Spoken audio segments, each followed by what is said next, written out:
Welcome, welcome, welcome, welcome, welcome back to Embracing Your Upgrades, the show that presents the conversation around tapping into your inner self and embracing the part of you that has been laying dormant. I'm Coach Renee, and today we are talking all about the return of the Primordial Mother with our special guest, the multifaceted storyteller herself, Sana Crespina Flores. As I just said, Sana is a multifaceted storyteller, and today we're going to speak about her, about the return of the Primordial Mother. Sana is a advocate and educator who focuses on youth and women's issues. We love that around here. She is the founder of the Uninhibited Muse Film Festival, the Global Youth Initiative, Do Remember Me, the Art Collective of Yarm Collaborative, Yarm Collective. Her contributions extend across various mediums, including film, literature, sculpture, creative and holistic doula practices. Sana's work has been recognized and showcased at prestigious platforms like Cannes Film Festival, the Sundance Film Festival, and the United Nations, and more.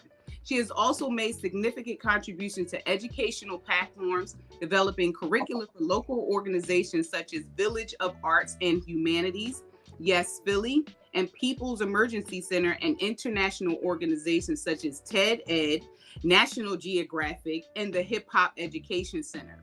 She is deeply committed to community work.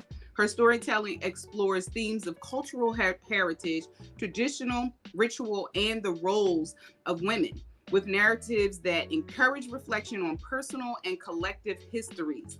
She recently published her first book of short stories, Machetes Are Foraged in Soft Rivers, and is in the process of launching a citywide story archive called Lore.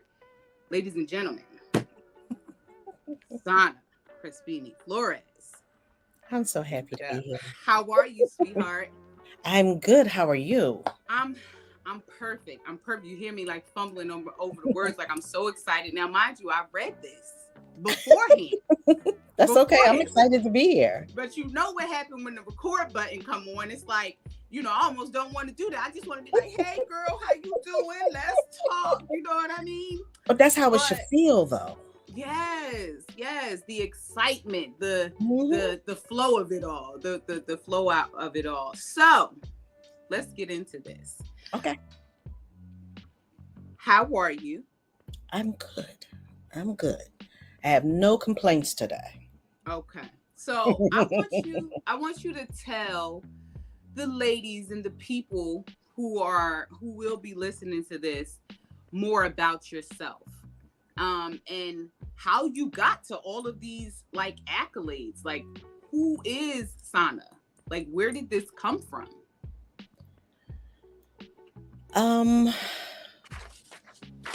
I think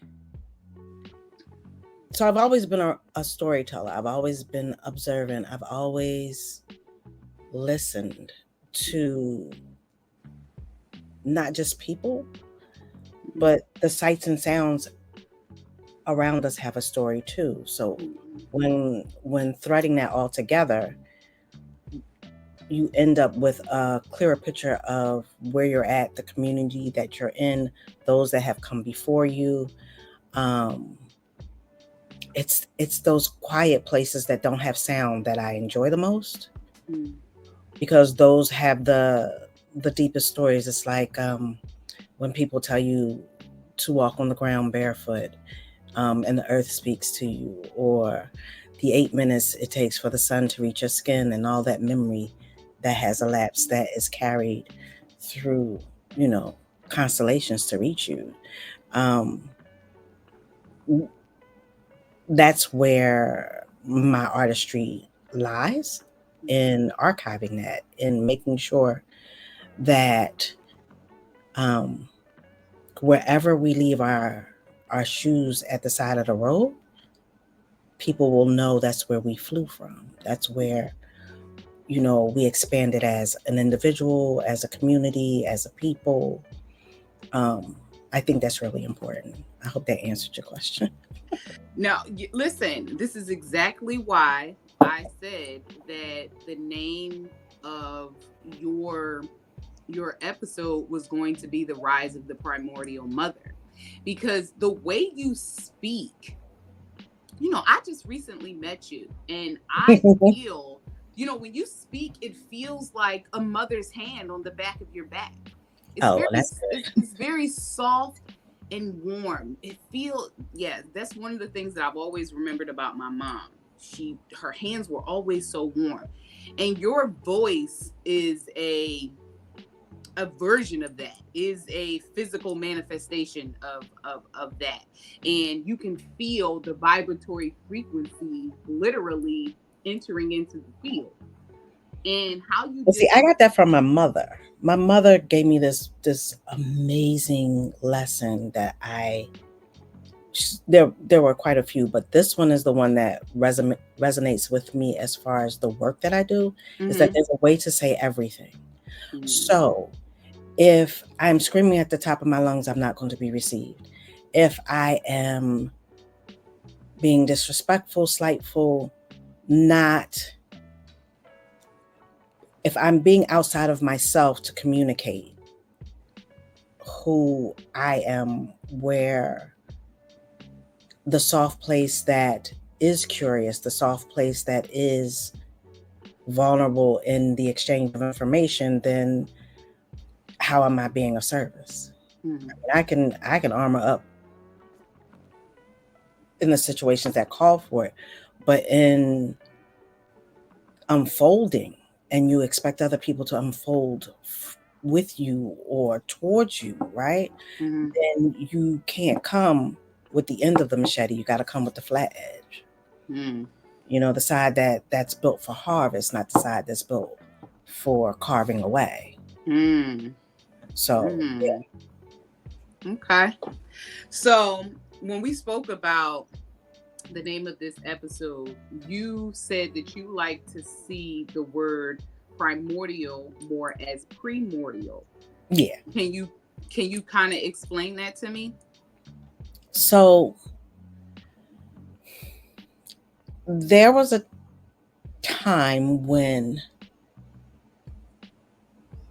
women were trusted Mm, with leading, trusted with the nurturing, the building of community, these types of things, right? But then there came this point in time when it was either so desirable that it needed to be controlled, it needed to be quieted, it needed to be squashed, that we forgot the importance of that maternal force, that feminine, leadership. right, the one that thinks more of the community itself Mm-hmm. instead of moving from a place of meism. And then that's not to say that all men move from a place of meism. No, no, no, no. But I get it. However, You're talking about a larger. meism is attached to power. Mm-hmm. Um, you know, and if it is a matter of power, women inherently look at power differently. Mm-hmm. Um, even defining what legacy looks like looks different. Um, when you consider the two types of energies. One is they're both in physical form, Mm-hmm. but one may have brick and mortar, this, that, and the third, where the other says that, my generations will live on healthily, Mm-hmm. will live, will be able to sustain, especially if they're children of color, be able to sustain themselves in a world that does not want them here. Mm-hmm. So that shift is the pre for me instead of pri. It's still the primary, right? Mm-hmm. But it was also pre discovery of power and how it could be used, and how um, even the womb itself, which is the most powerful, could be controlled, Mm-hmm. could be censored. Um, yeah, and history has told us once that became an issue, then there was this huge shift. Yes. So all of these knowledge, all of that knowledge and technology is now whispered in kitchens, um, braided into hair because it's a conversation that you have with your child while you're braiding her hair. But there's still hushed information, but we are getting to a point now where the hush is getting louder. Hmm. Um, because more than the control of the womb is being asked for. Mm-hmm. It's a submission, not a surrender. So we got to deal with that too. Yeah, that's all I talk about is the return of the Mm-hmm. the divine feminine, and the fact that she's no longer going to whisper. No. She's no longer going to whisper. I've told my kids this before, like, y'all hear when a mother yells at you, but you totally dismiss all of the times that she said, "Sweetie, can you Mm-hmm. sit down? Sweetie, Mm-hmm. honey, sugar." And then when she says, "Sit your," now you hear her. And that's what's happening. Like, she's not coming to debate. Right. This energy is not coming to debate. It's not coming to question. It's just going to do what it's going to do. Right. Right. Right. It's mama's home. So you do believe that there is a return of this energy. I believe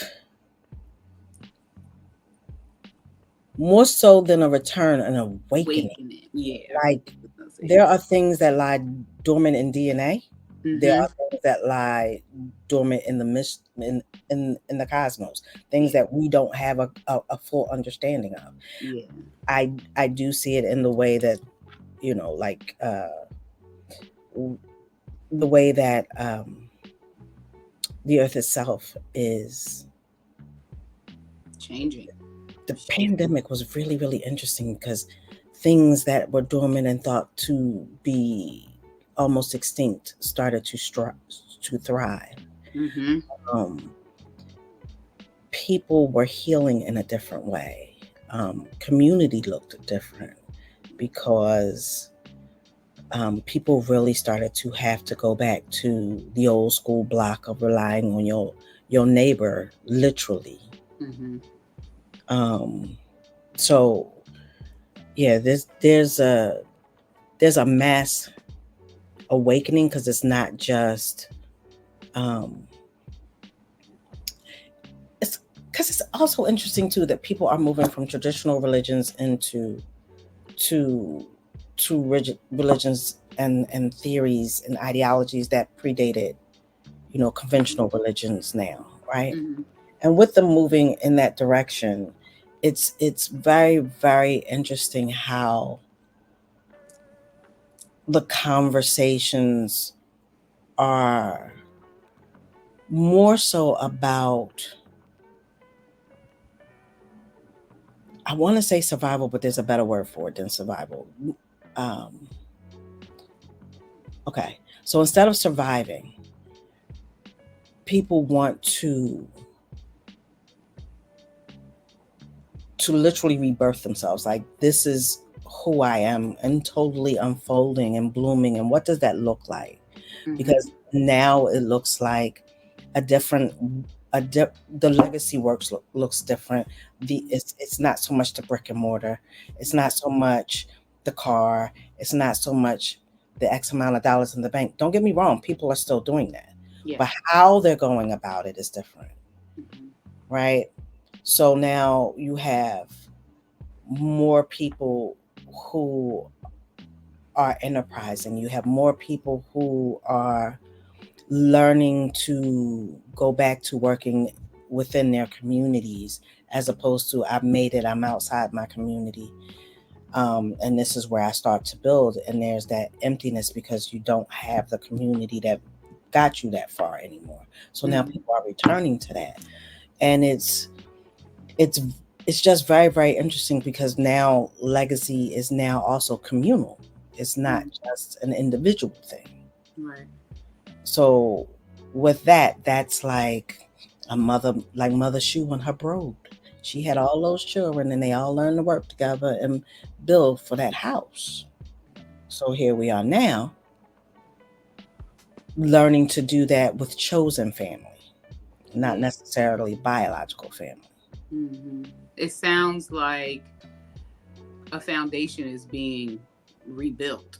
Oh, absolutely. The Absolutely. foundation is definitely being rebuilt. Um, I truly stand 10 toes down on that. I totally agree with you, and I see it on so many different levels. And I think that's also a part of this awakening, return, Mhm. or whatever you want to call it. Right. I think the it's recognizing the awareness is becoming clearer. What Right. used to just be what was physical in front of you is not that anymore. You can see more. You can see experience more. I think the idea of there being a potential is now being put forth in front of us. Like, oh, it's more than two choices. Like there's Hmm. more than just on and off. There's more than just up and down. Like, you know what I mean? So I think over the some things may not even or not may not. Some things are not even going to happen in our lifetime. But I do enjoy seeing it something happening. Oh Just yeah. I do enjoy seeing something happening. So how are you experiencing this yourself? Because I know this. I know there's something about you that I know for a fact that you've been experiencing this these layers or this cycle or this journey of awakening probably since you got here.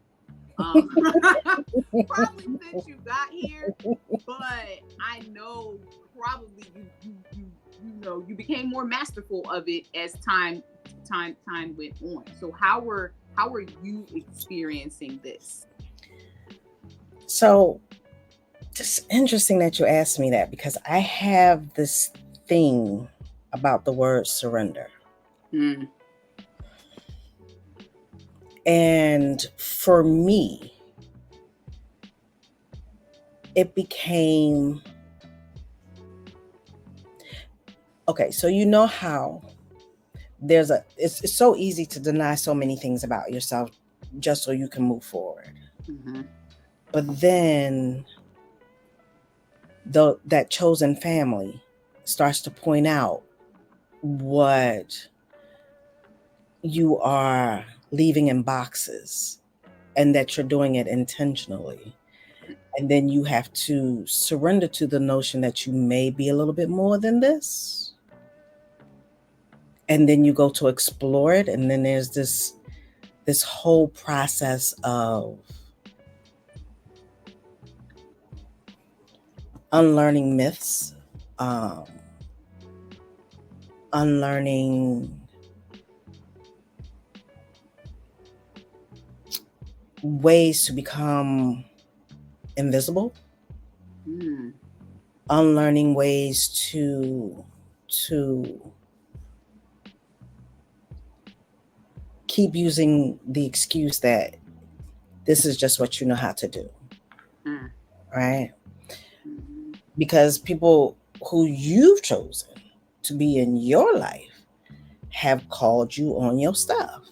mm, And like, then you have to start saying to yourself,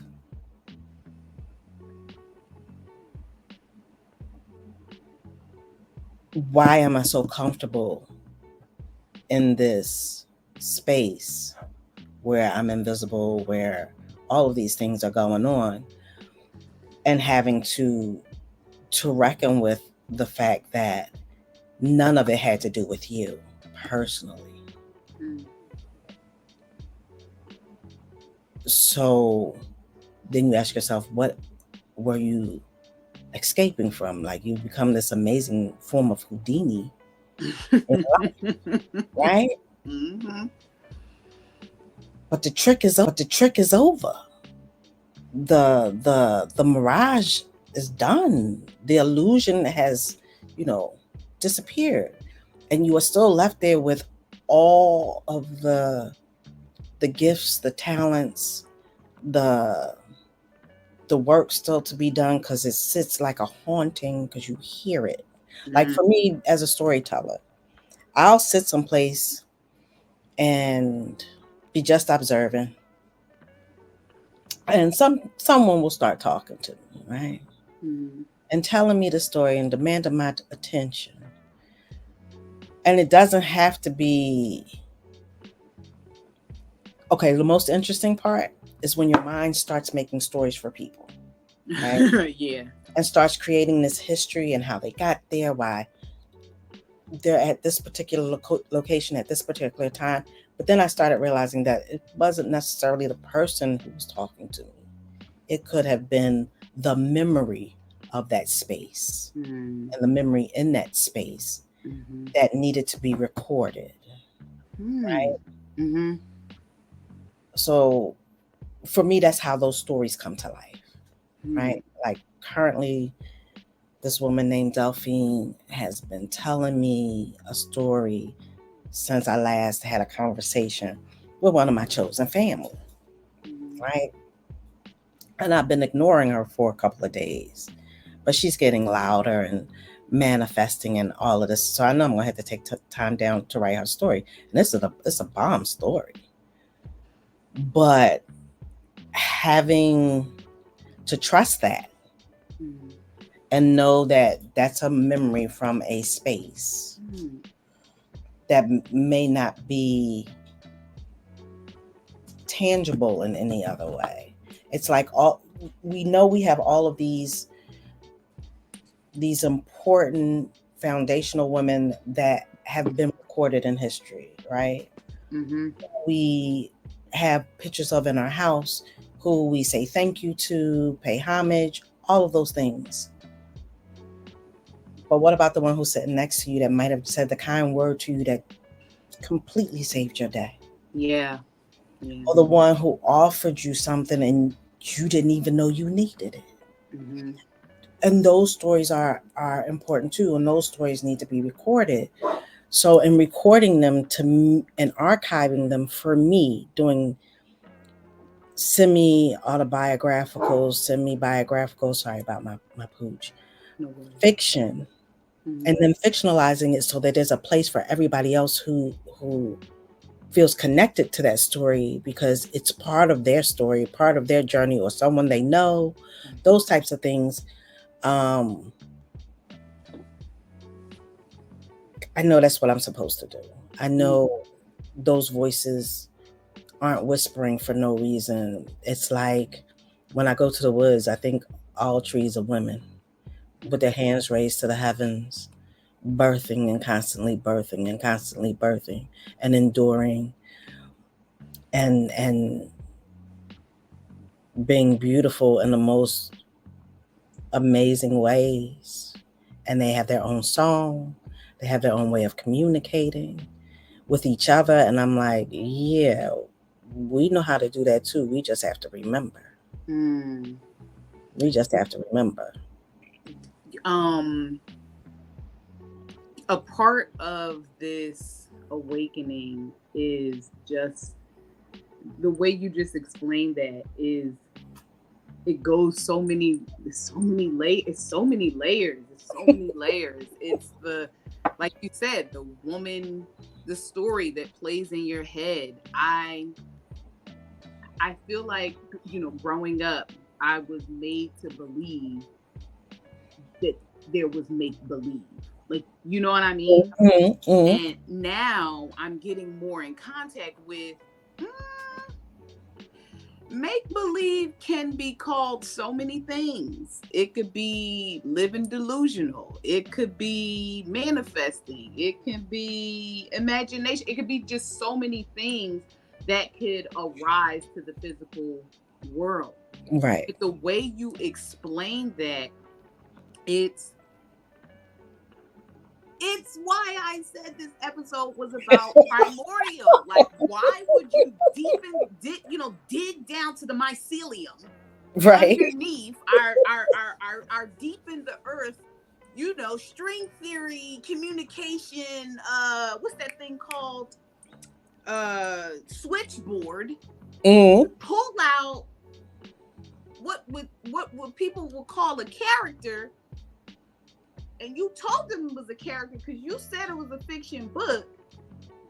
But if you can't read the rainbow, you don't know that she's not really saying it. Right. And this is about decoding. Right. Which decoding is a, for lack of better words, I'm going to say a superpower, because it's that power that relies in the daughters. That resides in the daughters and the mothers.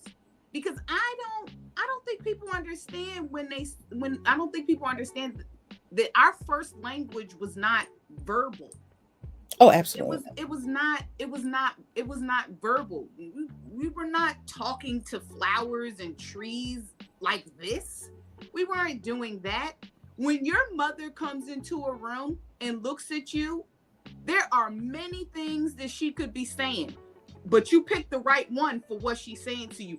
Turn that TV off, get up and take a shower. Like, you know this. You totally know this. So for you to say that in the archive part, tell me something. Uh-huh. What said to you? Because I don't want to say this. I don't know another word to use, but I'm going to say duty, but I'm not saying it like duty. Like, you know what I mean? Mm-hmm. What? Mm-hmm. Because not out of obligation, because this is more than, I had to do it because something said it to me. Like, what made you step into these shoes and surrender to this work? This work. Yes, this work. Oh. See, because it doesn't feel like work to me. I know the words are just, yeah. No, and it doesn't even feel like the word calling, because everybody says they have a calling. Mm-hmm. I'm gonna take a page from our dear friend Janine, and it's about obedience. If I believe that there is someone who created me, who created all the mothers in me, all the fathers in me, all the people that have come before me, right? To ensure that I am here, then I have a responsibility to listen, because there's a reason why they hung on. There's a reason why they purposefully were with this person, whatever it cost them personally. Yeah. For me to be here. So I have no choice but to have a certain level of obedience and honor that, right? So in our community specifically is where I'm going to speak from. Yeah. Because we got these children that have always walked around and said they see people. Yes. They hear people. And ain't nobody there. But then the world tells them, shush now, be quiet now. World ain't ready for that now. World gonna think something wrong with you now. You got to hide all of that gift now. Yeah. You've got to become smaller now. What if that wasn't the case? So I ended up somehow always being around young folks, making sure that that was, coded or encoded into an art form, Mm. so that they would still be listening, they would still be manifesting, Mm-hmm. but in a way that this world was say, oh, okay, Mm. oh, okay. Instead of letting this little light be extinguished, Mm-hmm. let's put this little light in a room where it can glow and brighten, right? Right. And it doesn't always have to be an art form, because I've also had programs and processes of showing young folks how to have their own businesses, um, definitely encouraging education, um, but whomever they're having a conversation with, and whoever they've partnered with, whoever they've accepted, I will find a space for them to coexist. That's dope. It's like I Oh, I'm wish. No, go sorry. ahead. No, you go ahead. But I wanted to say specifically for the reason why I write is because those, for me, that's a way to create a seat for someone who's looking for a place to find, Mm. to sit for a while and say, I understand this, I know this, I feel this. Um, okay, I'm not here by myself. I'm not. Uh,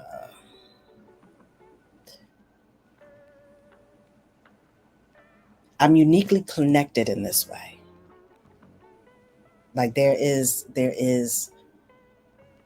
a community for me. There's space for me. There are people who know how I feel, and all of these women that I write about, all of them have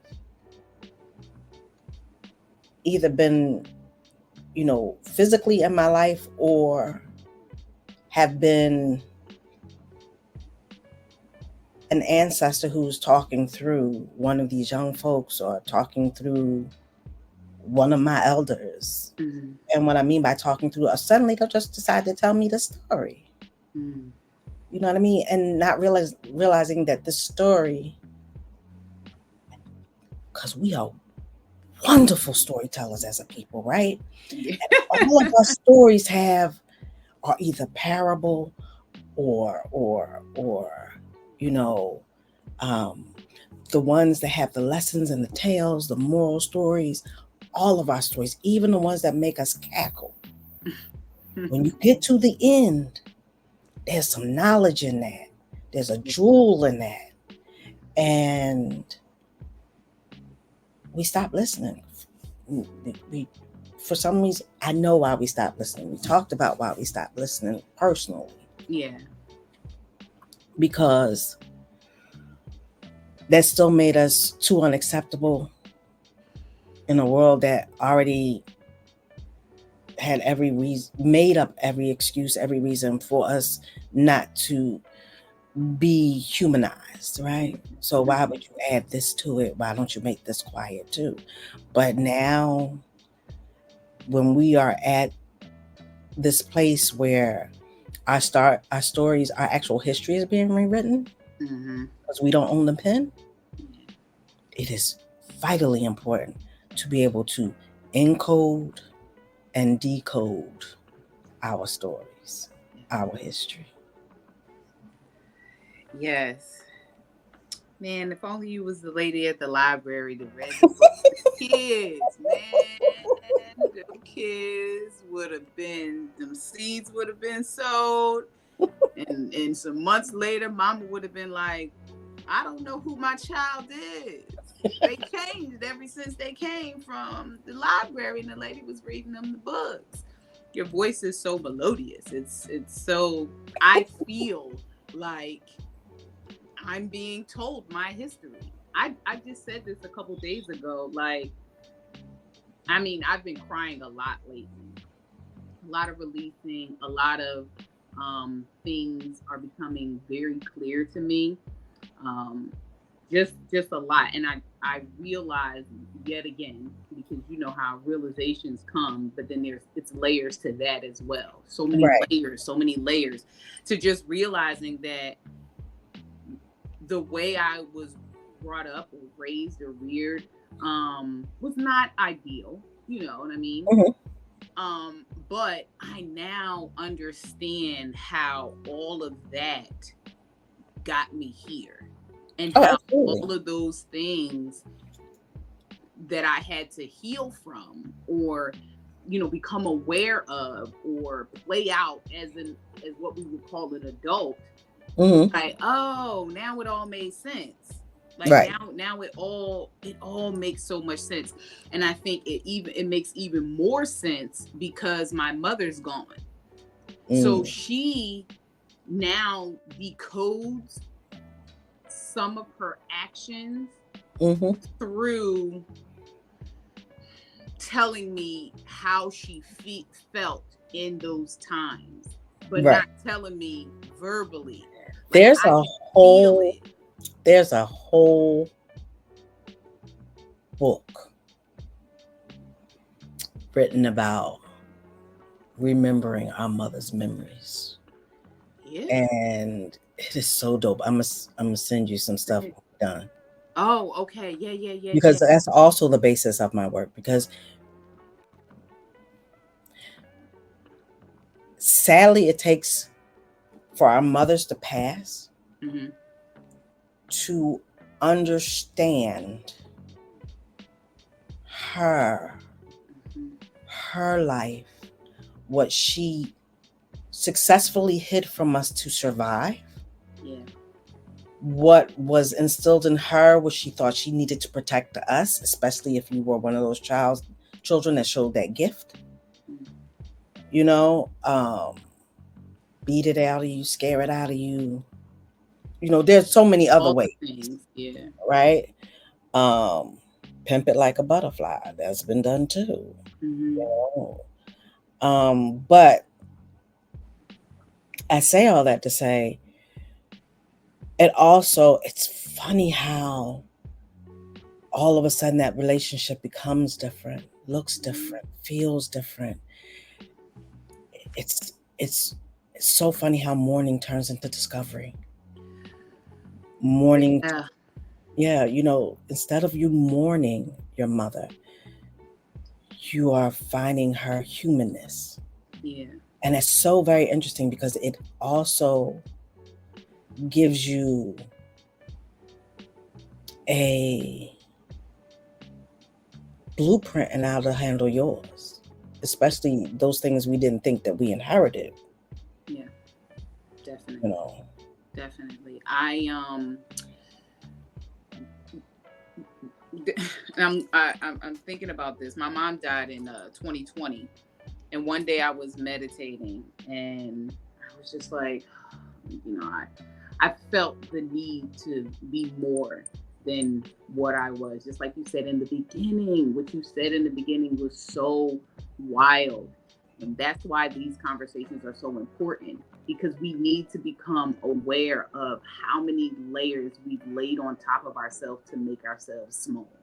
Hmm. And I have been on this journey of, not only being awakened, but staying awake. You know what I mean? Hmm. Because this kind of work is not for the weak, and you do want to go back to sleep because it's like, you know what? Absolutely. You know Absolutely. what? Because it's not all pretty. Yes. And my mom said to me, sitting at my desk, it says, "You are already who you think you're struggling to become.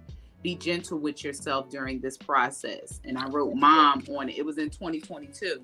Like you said, mourning, I think what happens is all of the things of the world, who, this bio of what a mother should be, and the stressors of, the systems and culture and all of these things that say how we're supposed to judge our parents. Right. when your Right. when your parent is gone, now if you have the fortitude to see this after they pass, you realize that none of that shit mattered. Right. It didn't matter. And that's what I always feel like helped me with my mom when my mom passed, because I was already in the space of, well, this woman had a whole life before me. Right. She had a whole life of conditioning and, you know, brainwashing and all of these things that happened to make her into the woman that I met when I got here. You know Right. what I mean? So it was okay for me. I there was no ups, you know, I wasn't mad or angry anymore like a teenager, like none of those things. But I think you're that's what it is. Like when you release all those things, and now you can see clearer to them being a human. You Right. know what I mean? On you know, more than human, but for the initial after your parent died, it's like, dang, like they went through a lot. Right. But here's the interesting thing. Mm-hmm. It takes for that absence Mm-hmm. to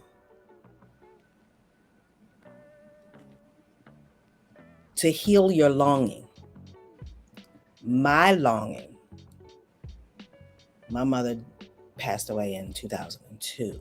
Mm-hmm. My longing will rear its head faithfully once a year.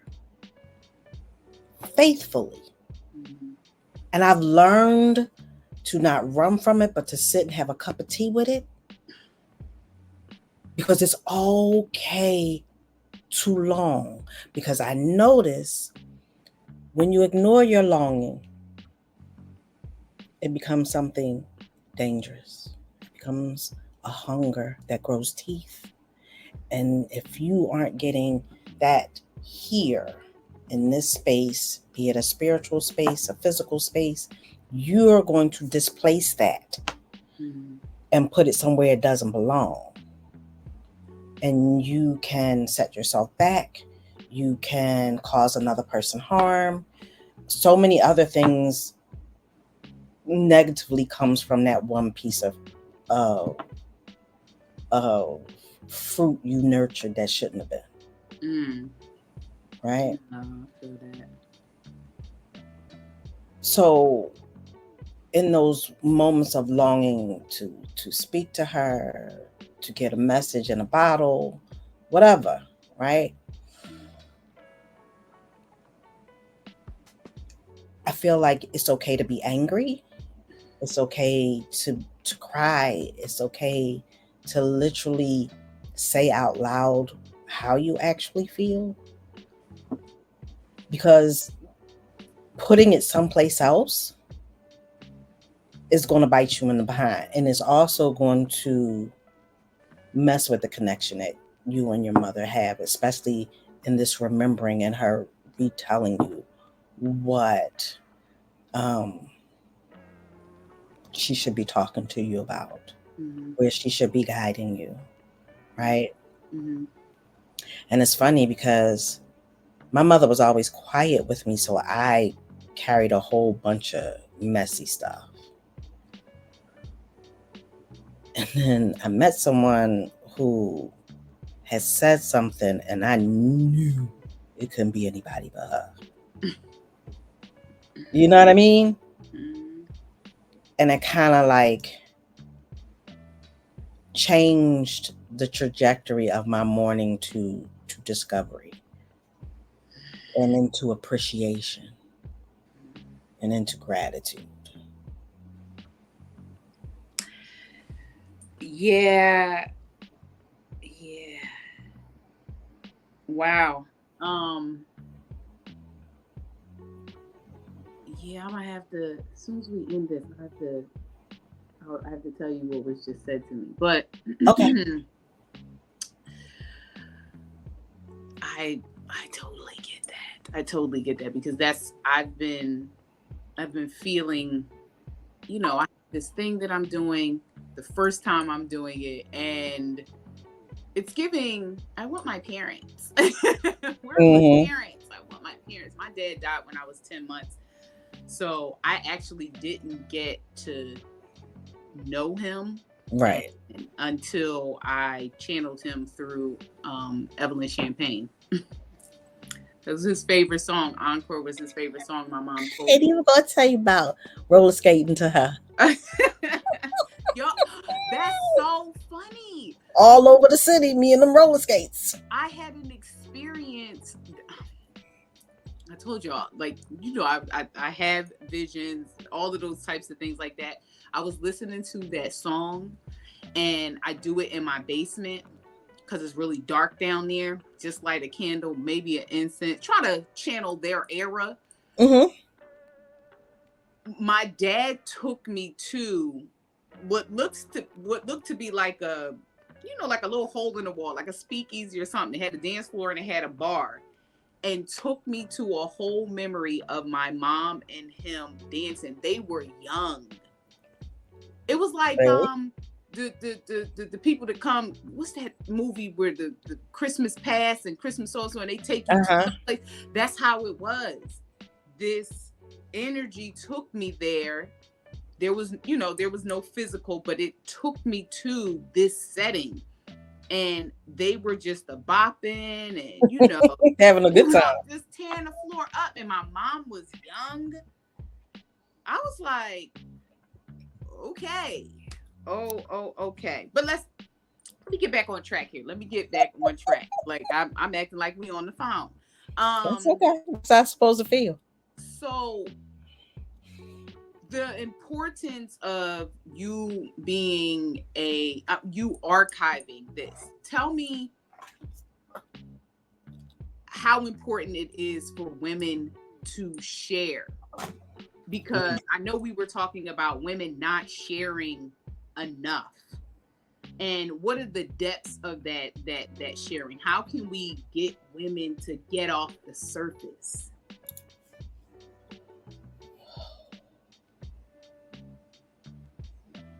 So,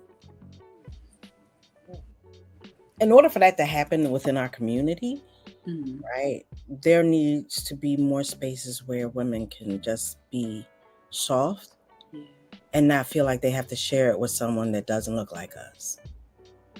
No, that's right. And I don't mean that to be mean, because I don't. So to be clear, I'm talking Black, brown, indigenous.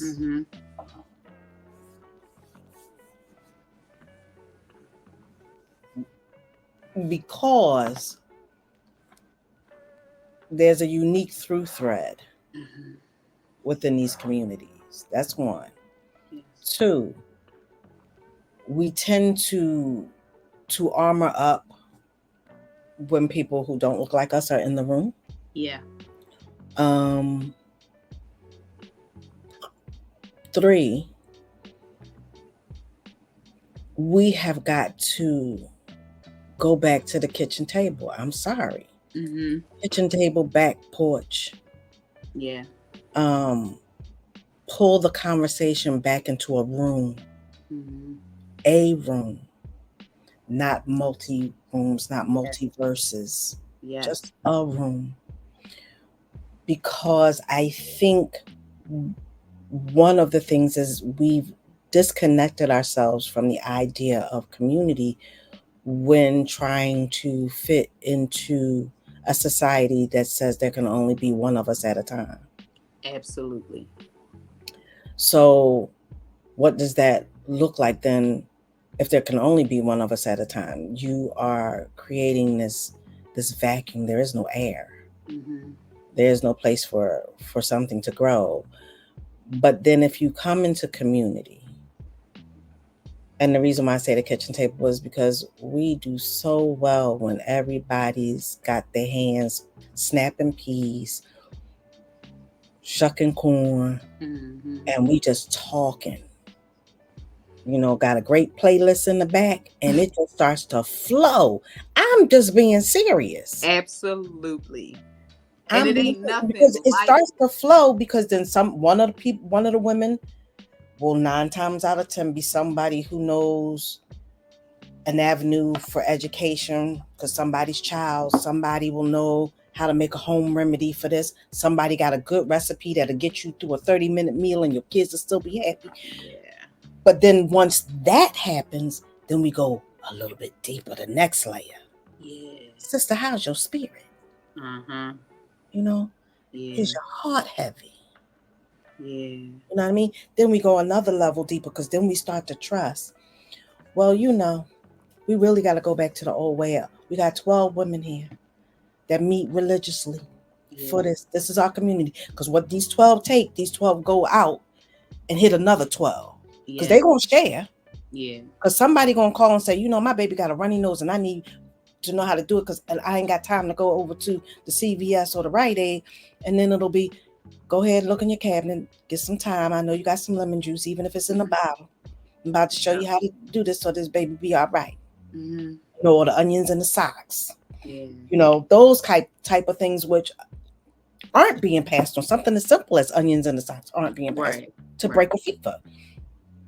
So, but now they are, and they're rippling out from the 12 that meet religiously and faithfully, and it's not even thought about, it's just dropped, right? Yeah. But then you go a little bit deeper and then you start that trust thing, right? And that trust thing says, all right, each woman, we're going to put $20 in every meeting. And say y'all meet every other month. Because ain't nobody got time for all of this all the time. But we do need that place where we can get grounded again. Because now these 12 women have become what we call divining rods.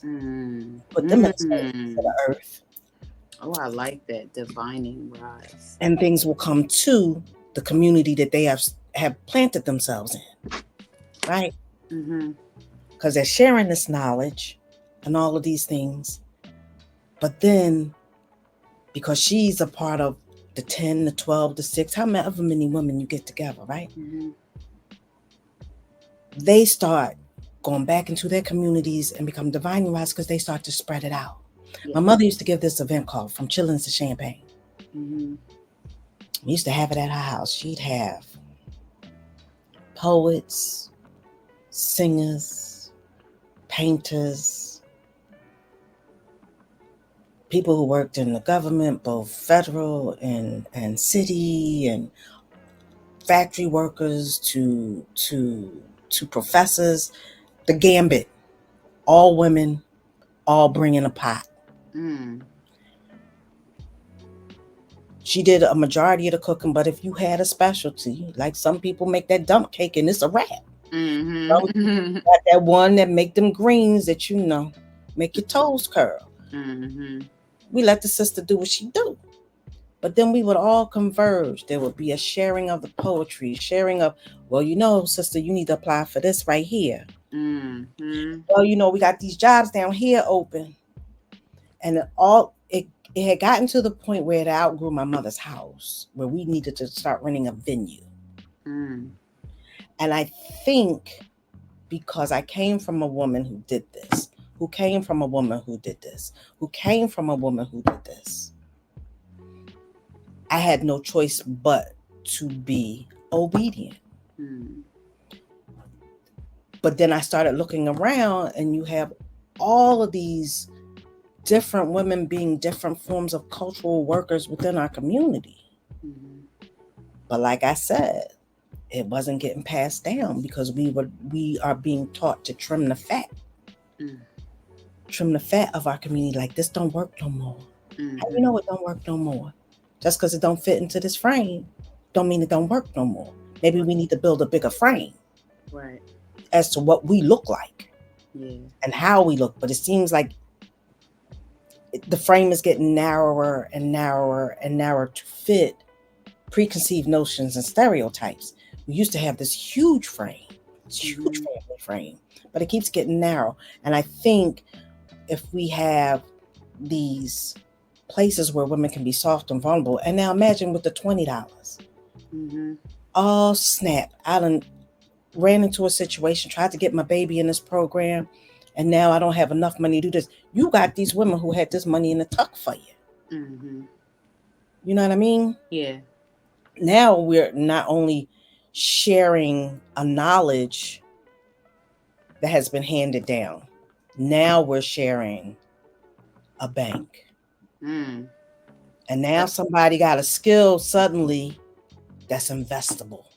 yeah. That, well, I know investable is not a word, but Either way, yeah. we need to invest in it, right? Mm-hmm. So now this is what this looks like. Now this is how it becomes a living, breathing organism, Mm-hmm. not just something that we're writing about. Yeah. Yeah. Yeah. We then go from actually archiving and studying it to become being the living, breathing archives ourselves, because we've taken all of this knowledge and we're moving forward and we're sharing it. Yeah. Yeah. It's her story. Mm-hmm. It's now, it does need to, and I don't want to say completely go back to, but I always feel like, you know, where we what we're leaving, I feel like we're in the, and I'll be talking about this on Saturday, we are in the arc, we are in the Vesica Piscica. We're in, coming from what we were before, going into to something else, and we're kind of just like muddling around in the middle, trying to figure out how to balance some things. Right. And I feel like, this, that masculine energy is not like it's not needed, and we you know what I mean, like it's not a Right. part of us. I just feel like it's just been excessive. Right. And now I feel like there's this space for expansion and But see, everything. here's the thing. Oh, I didn't mean to cut you off. I'm No, no, sorry. no. Go ahead. Here's the thing. We went from self-care Mm-hmm. during the pandemic to I'm in my soft girl era, but nobody knows what a soft girl era looks like. And that's where what you were just saying comes into play as being a pivotal part of it. Like, okay, what does that actually look like? Mm-hmm. What does, because the feminine on every woman is different, Yes. right? Just like we have a pantheon of goddesses, Yeah. it does not take away from their feminines, but each one of them were different. Yes. So why wouldn't we be? But to learn how to navigate your own individually. Yeah. That's where what you're doing now is so pivotal. Pivotal. Why it's so important for us to create those spaces where, you know, women can meet, Mm-hmm. which is what you're doing Saturday. Women Yeah. can meet, they can take off their shoes, they can, unhook A bra if you need a to. cincher Mm-hmm. and have a little conversation. Yeah. You know what I mean? Sometimes you gotta slide your whip back too, but there we are. Yeah. Listen, I don't, I'm, I'm, I'm new to all this. But you're not. I mean, but in, But you're not. yeah, no, I don't. You done had too many rehearsals not to be on the stage right now. No, I mean, like I'm just new to community. Like I'm not a person who has a lot of friends, not because I keep friends away. Like, I've told you, right. Like, I'm a bit of a loner. So I said, like about 2 years ago that I heard Tabitha Brown say this. She said, expand her territory. Mm-hmm. I have been doing heart work. I've been doing solar plexus work to just release the burdens of this wall I put up around myself. Right. This prison, and I want to talk to women in my community, and like you were saying, I'm not opposed to everybody else, but I have a love for those that look like me. Absolutely. I have a love, and I've always thought through the movements that I've been privy to come through my field, that I've been privy to understand or even read about, or part of history, whatever it is, I always thought that I don't like how we always got to forget ourselves to welcome everyone else. And it's like, well, we didn't even get ourselves together yet. How can we bring somebody else in? And I can't even talk to sis over there. You know what I mean? We ain't get down to the nitty gritty what's going on in this house, but now everybody can come in. That don't make sense to me. And I won't apologize for it. I'm not making a disclaimer for it. I'm not doing any of that. And you shouldn't have to. And that's just what it is. So sure, other people are welcome once we get us together. Facts. Once we can get us together, because this is like how they say parents should be. This is a united front here. Mm-hmm. So we need to be shown as we looking good as a unit. Right. And then we can, invite folks over. But don't let nobody come up in here and the kitchen is dirty. The living room is a mess. Ain't nobody flushed the toilet or wiped the toilet off, but you got guests. Right. That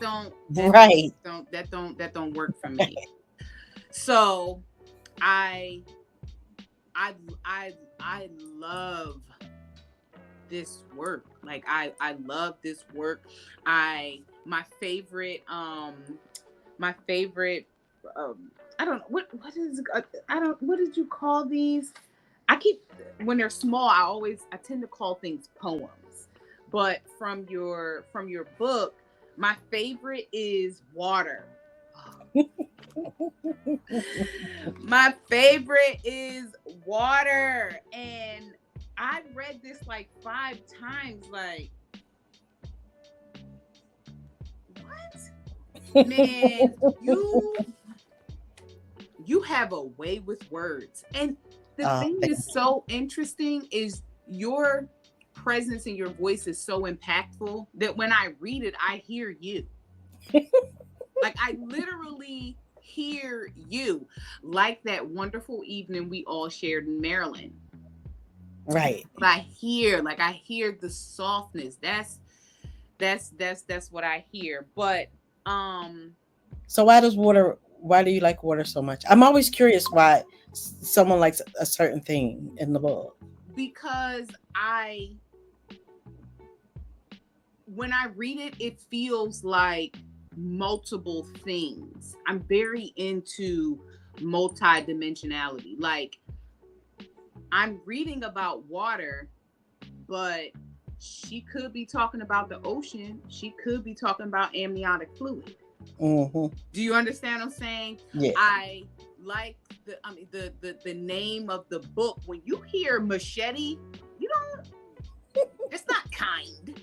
Right. But then somehow when you read it, it feels kind. Right. Even though you're talking about, being shaped and molded by this life force and how we emerge from it and how we go into it. Like it's full-blown purification. It's just so many depths. I'm just happy you read the book because you don't read fiction, so that's huge. Oh yeah, honey, I don't. So that's huge. But for me, that says a lot. It's just like, how does all of this come in this little section? Like to me, if I had to say it out loud, it would be like 7 or 8 pages. But yet you made it in this small paragraph, and I and you know how I am with water. I know. I love everything about water. I have decided I am going to do my book on sacred water. So yes, yeah, that I'm ready for it. I'm ready for the book. No, because listen, you and I have to have some conversations about water. Mm-hmm. And then maybe that might be another episode. Yeah. We really need to do some talking about water. Yeah, Um, yeah. That book that I sent you that picture from, I was mhm. going through it. It has a whole section in the book that's just all about water. Like sometimes I go back and look at my stuff and I'm like, who wrote it? Like who wrote this? Like who wrote this? I just I'm in awe about it. And when I saw it that day, I was like, all right, fine. I will do it. Right. And then let me tell you something that happened really quickly. My friend, I have not shared with anybody other than y'all in Maryland and the woman that said that I should write a book, and Tanya. My friend texted me and said she was so proud of me. It's like, oh, I'm so excited for your thing. You know, she's a musician, so she could not make it or whatever. And she said, but I'm so excited for your book. When does it come out? And I was like, Okay. well, next year. But I was like, who? I Now, never I'm said just saying. anything. I never said anything. Oh, and you know what? Talking about writing a book. Uh-huh. I got two more questions for you, and then I'm gonna let you go. Um. No, you're not, because we're gonna talk afterwards. Okay, so it's two more things, and one of the we were talking about living in our gifts or through our gifts, whatever way you would like to say that. How important is that to do that, to explain? You still there? Yeah, Oh, okay. You I was out for a minute. yeah, I saw it. It's good. Yeah. So how important is it for us to live in our gifts or through our gifts, whatever way you think that that makes more sense, So, especially as women. here's my response to that. Mm-hmm. Because I've been having this question posed in many different ways lately, Mm-hmm. and my answer has always been this: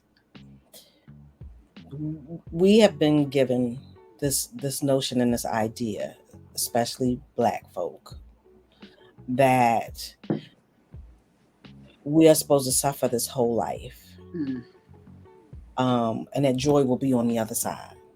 Whatever your heaven looks like, it will be on the other side. Mm-hmm. Here's the thing, though: if you are the same spirit that is going from this side to that side, same exact spirit, and you on the other side now, how you gonna know what joy look like if you've never Mm. experienced it? Mm. Same goes with living in your full self, in your truth. How will you know you have done what you were supposed to do until you step into that? How will you know what joy is instead of these little small happy jewels and moments that drop by? I mean, you should be able, at the end of your time here, string that around your neck like a pearl necklace and be like, look at here, see all of this. Mm-hmm. All of this. That's your joy. That's your peace. And the only way to do that is to really settle in your skin and say it's okay to have all of this talent. It's okay to have all of these gifts, and they will show themselves when I need them to most, and trust that, because that's you literally giving yourself permission to have joy. Mm. Because all the time you spend pulling them in that box is suffering. All of that time you spend denying that this exists in you is suffering. Why would you want to spend your whole life suffering? You weren't built for that, and you darn sure wasn't born for it. And like I said, if you are a person who subscribes to the notion that joy is on the other side, joy could smack you in the face and you wouldn't know it was joy, Mm. because you've never experienced it. Yeah. And you mean to tell me whatever ideal you have, whatever ideal or concept you have of what joy is, especially joy you haven't experienced on the other side, will only be a letdown because it won't live up to the fantasy. Mm-hmm. So then what? Because now you're super stuck. So No, that's the best way I can describe it. I feel that I all my life I didn't know what happy was. Right. I had no idea because whatever I thought was happy, I couldn't sit in it because there was so much uncertainty in my growing up. So if I felt an inkling of happy, I had to take myself back to being in scarcity mode and survival mode because that was more comfortable than to live a soft life and be, Right. going with the flow, Right. allowing and all that. Like, yeah, that wasn't the thing. So you're right. It is very important to do that. Not only just for what you said, but this physical body absorbs that vibration of, how could you say, being grounded within yourself more than flailing around in a unknown space, not being able to know yourself. Our organs are disrupted by this. Our heartbeats are disrupted by this. Our mental, cognitive, like everything is disrupted from all of the things that we don't allow for ourselves. Joy, like you said, joy, uh, using our gifts, doing the mission, Right. doing the mission, going on your path, but not just going on it, but at least developing into the knowing of it. Right. Right. You know what I mean? So I don't think no one really, I don't think, I'm gonna say no one, but I don't think the majority of people understand how that really throws us off. It really throws us off. And the world that we have come to accept as real creates glamour magic around you thinking you're fine. Right. And you're not. Right. You are not. You are not okay. You are not fine. And you're tired and exhausted. Yeah. You are tired. And that's why we're where we are right now. Because the old way of doing things is no longer sustainable. We can't keep this up. Right. We can't keep this up. We can't keep up the narrative of everybody's okay and all you got to do is this to have the energy and all you got to do is take this to get rest at night. We can't keep up the energy of, you think that you're going to keep ordering every single day from Amazon and somebody in their families are not being affected by it. Right. Right. You telling people to scan your QR code so not only you can order more stuff, so other people can People order more stuff. Mm-hmm. Like, I tell people all this all the time. Like, I know y'all don't want to admit it, and me too. Like, right. Say you okay with slave labor by not saying you okay with slave labor, because where do you think this stuff is coming from? That part. Who do you think is gluing another air fryer together? Like, who do you think is doing this? Right. Damn sure it's not you. Right. We're just ordering it. We're just ordering it. But there are people who are like, we're not fully machine yet. You know what I mean? So yeah, there's a lot of discourse, and I do believe that we have to stand in our, like, we have to fully stand in these human experiences, like for real, and pass the, get the car, get the house, get the money for the children, the whole lot, go on a trip once a week, once a month, or whatever. Like, no, we have wasted so many lifetimes with not being able to learn anything. Right. Not being able to learn anything. So my last question is, and I have to remember, there has to be some level of format here. I gotta, get with the format, the structure around here. And All I right. have to Got you. remember opening and a closing. So my last question from now on, you are the first. From Okay. now on will always be, what are two ways that you can recommend for people to embrace their upgrades? Ooh.